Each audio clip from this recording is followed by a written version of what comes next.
భారతదేశంలో కోట్లాది మంది ప్రజలకు ఒక నూతన బలాన్ని, నూతన యొక్క ఉత్తేజాన్ని ఈ సందర్భంగా కలుగుతున్నది.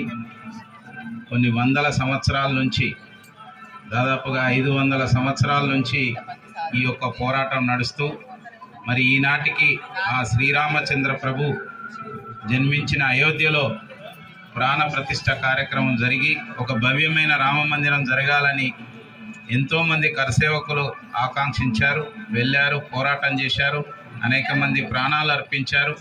అనేక మంది ఆ ఆకాంక్షతో ఇన్ని సంవత్సరాల నుంచి ఎదురు చూస్తున్న ఈ పర్వదినం ఇవాళ అన్నిటికీ అతీతంగా దేశ ప్రజలందరూ కూడా కుల మతాలనే యొక్క తేడా లేకుండా ఈరోజు ముఖ్యంగా హిందూ బంధువులందరూ కూడా ఈ యొక్క రాముని యొక్క ప్రాణ ప్రతిష్ఠ జరగడం అనేది, ఆ అయోధ్యలో భవ్య రామ మందిరం కొలువు తీరడం అనేది ఎంతో శుభసూచకమైన విషయం.